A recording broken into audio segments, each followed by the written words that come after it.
What's going on, YouTube? Thank you for tuning in to this video. If you're new to the channel, please consider subscribing below. In this video, I'm going to be reviewing the 2020 Jeep Gladiator, and I'm going to show you guys the interior, exterior, under the hood, and take you on the test drive at the end. You might be wondering, why am I dressed up as a Gladiator? Well, it only made sense to me to dress up as a Gladiator if I'm going to be reviewing the Gladiator. So without further ado, let's get started, guys. This particular Gladiator is the Sport S trim. The Gladiator comes in 4 trims: the Sport, Sport S, Overland, and the Rubicon. Now, the front end of the Gladiator looks very similar to the Wrangler.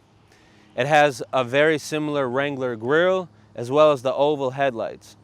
The Gladiator is equipped with halogen headlights, halogen fog lights, and has 2 tow hooks on the bumper. It has the Wrangler turn signal on each fender. And in the middle of the headlights, something unique is there's actually a centerpiece that looks a lot like the front end of this car. Every Gladiator comes equipped with a 3.6 liter V6 Pentastar engine that produces 285 horsepower and 260 pound-feet of torque. The Gladiator is offered in an 8-speed 850 RE automatic transmission, as well as a 6-speed manual transmission. A 3-liter diesel engine will be available later next year. The Sport S comes equipped with 17-inch aluminum painted Tech Silver metallic rims, as well as Bridgestone HT tires, and it has the largest brakes in its class.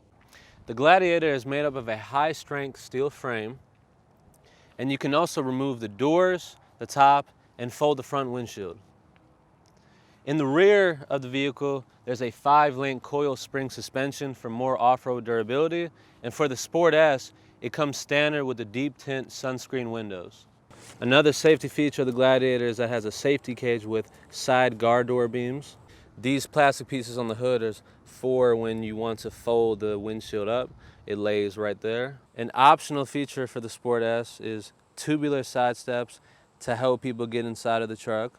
To access the fuel, it's in the rear left above the rear fender. Towards the rear of the Gladiator, we have a damped 3-position tailgate that's lockable and unlockable.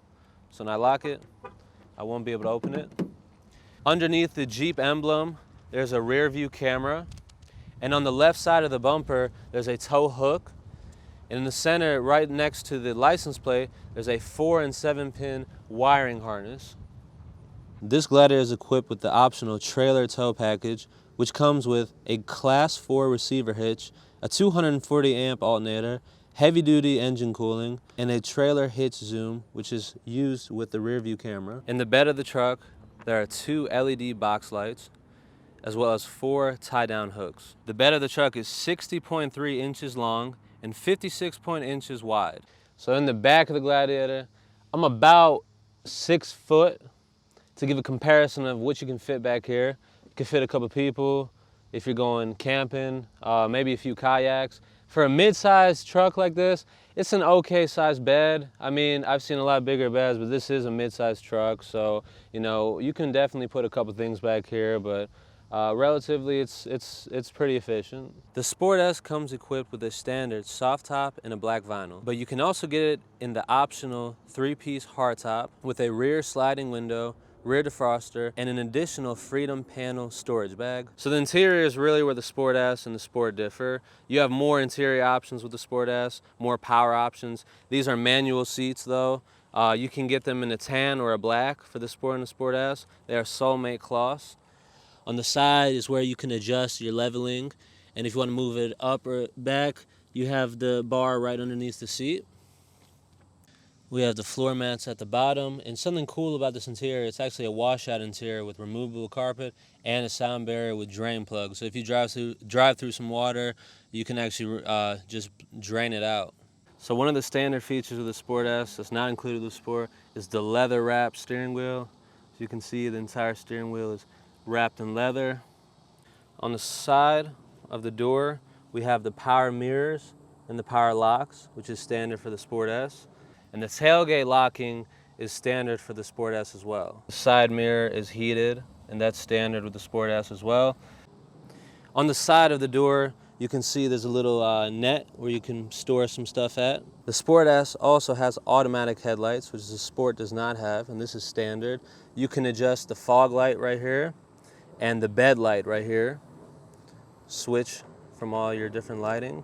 And right here you can adjust the interior lights. So on the left side of the steering wheel, you can actually pick up phone calls, voice to talk on the left side. And on the right side, we have the cruise control settings too. There is an optional adaptive cruise control that you can have, and if you get this package, there will be settings right here for it. You got your turn signal right here, and you can operate the high beams as well by pushing back. You can operate the windshield wiper on the right side by pulling back. There is no windshield wiper for the rear. In the middle of the cluster, there's actually a 3.5-inch monotone driver information screen that you can control with this selection right here. You can go from MPG, fuel economy, and a whole bunch of stuff. The off-road, four-wheel drive system, tire pressure, speedometer, screen setup, all kind of stuff, messages as well. My personal favorite is I just like to keep it on the speedometer. I think it's really convenient to have like that. And on the left side, you have the temperature of the engine and your fuel level on the right. You can also change the top right, the temperature of the outside, and the compass if you'd like to as well. See right there, there's the four-wheel drive system, 2H, 4H, and then 4L that you can monitor. If you want to change the top left stuff, you can click screen setup and change from compass to the outside temperature, time, whatever you really like to have up there.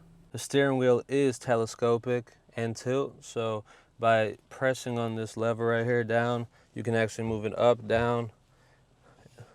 Behind each of these right here, there's actually a button where you can control the volume settings, the mode, go from radio to your phone, and change radio stations. It's pretty handy. Another additional feature with the Sport S is the sun visors have illuminated vanity mirrors. Bup. This Sport S also features the optional convenience group, which includes a universal garage door opener and a remote start system. So you can see the silver panel in the middle. There's bars that you can grab all over the place. One's on the side right there. One's on the side right here as well. This Sport S does come equipped with the optional 7-inch radio group, where you basically can change a lot of the air conditioning settings through this thing right here. You have Apple CarPlay, Android Auto, and a whole bunch of other settings that you can do. You can control the backup camera. If you want to do the trailer zoom, click the zoom button, and it'll actually zoom in towards the trailer. Compass, whole bunch of stuff. You know, you could adjust the heated seats as well, climate control, you click that, all your AC settings right there, media, you can change with your phone and the radio, whole bunch of stuff. A really cool feature to have actually. And it's dual, so you can control the right side and the left side. The Sport S is also equipped with the cold weather group, which is a heated steering wheel, heated front seats, and a remote start system. So you can see in the center console right here, the heated seats you can adjust by clicking this. And on the right side, you can adjust the heated seats on the right side. The steering wheel, to heat it, you would have to click this button. Right here is the push to start feature. So your buttons right here, you have the select speed control, which is a cruise control when you go off-roading. You can go from 0.6 miles per hour to 5 miles per hour in 4 low. On the right, you can turn off the screen up here by clicking that button. You can tune all your media settings on the right, AC controls all over here, and there's the seat warmers. You can adjust the power of the AC through the middle.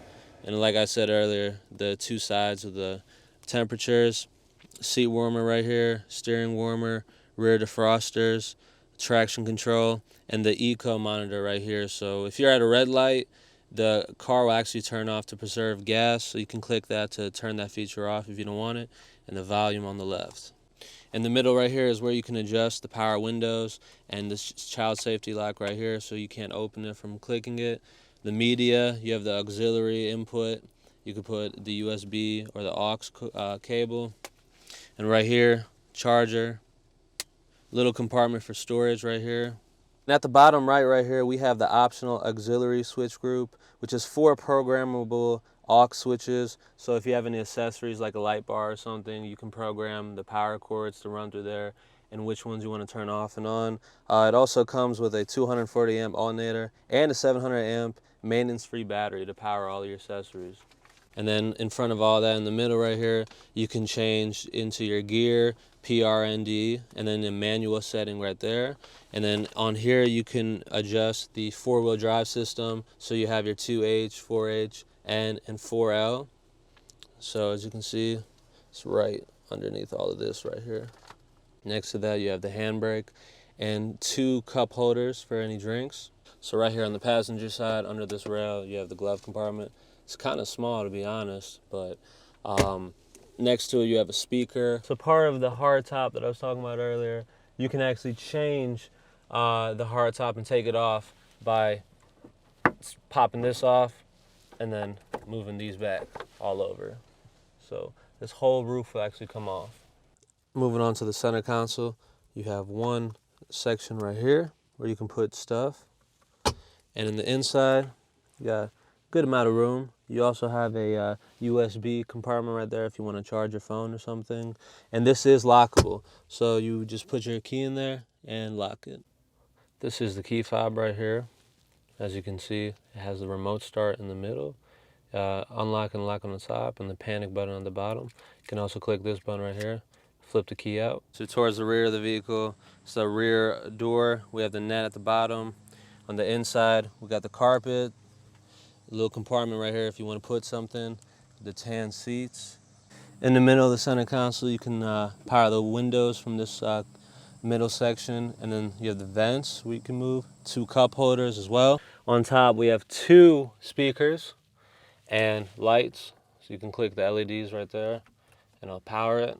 Right here, you can see the safety cage a little bit better, runs throughout the whole body of the car. This is the rear sliding window I was talking about earlier, so you would just have to click this part and move it to the side.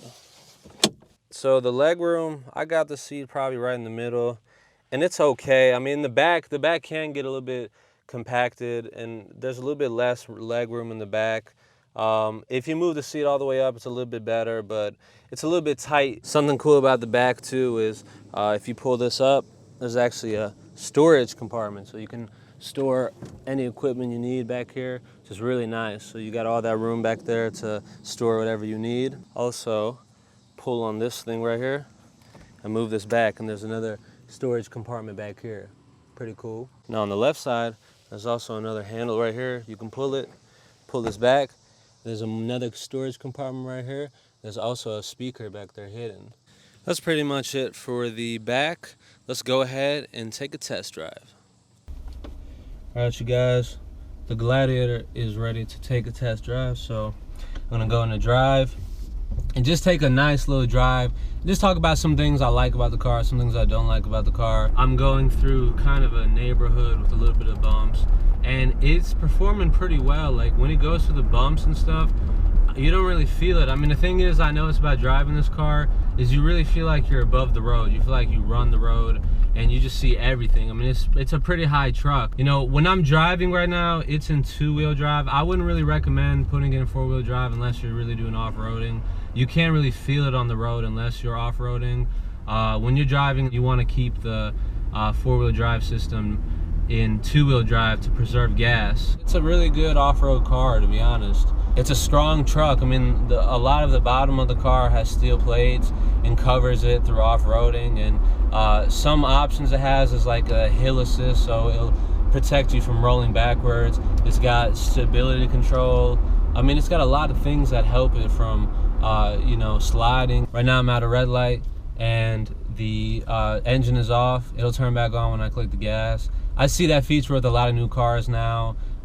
It's convenient because it saves gas, and on a car like this, you want to save as much gas as you can, because trucks, this car has 17 miles per gallon, I believe, as an automatic, and 22 on the highway, and it changes with the manual. But I mean, that's pretty decent for a truck. Some trucks get a lot worse than that, but this is a mid-sized truck, so it's decent for the size it is. Jeep hasn't had a pickup truck in a long time. I don't know the exact year, but I know it's been a long time since we've seen a pickup truck from Jeep.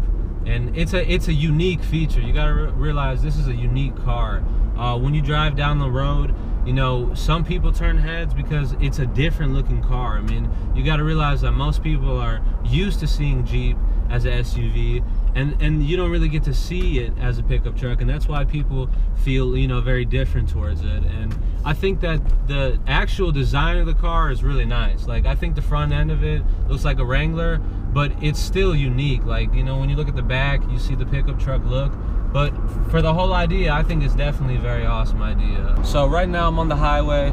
I'm going about 60 miles per hour, and the thing is that I noticed about this car is it does sort of, you kind of do hear wind when you're driving, and that's normal because, you know, you can take these off, so I can expect where there'd be a wind leak, but it drives pretty smooth on the highway. I mean, it's gonna sway a little bit with the wind. I can feel it a little bit, and that's with any bigger vehicle, but roughly I think it's comfortable. I mean, driving, I've driven it all day, and it's pretty comfortable, to be honest. Like, you know, the seats are really comfortable. It drives like a champ. I mean, it's a Jeep, it's well built. I don't really have to put a lot of effort to keep this car in control. I'm going about 60 miles per hour, and it feels great, to be honest. Like, you know, I like how it feels. Like, you know, I really feel like I own the road right now. So 60 miles per hour on the highway, taking a little turn right now, and you can kind of feel the weight shift. But, you know, with a car like that, you're gonna feel that. So one thing I will say is when you switch lanes, you got to be careful of this little barrier right here. Sometimes it's hard to look for a blind spot. I can move my seat up a little bit, but that's just something to be on the lookout for. When I first started driving this car, I noticed that I looked to the left and this thing's a little bit in the way. So visibility, you got to be a little bit careful. You know, the mirror is a decent size, but you just got to be careful with a car like this and how it's shaped. Visibility from the front, the windshield's a little smaller than a regular size car, like a sedan. The visibility is decent though. I can still see the whole road. You know, I have a good vision throughout everything where I can see. I still have a good outlook.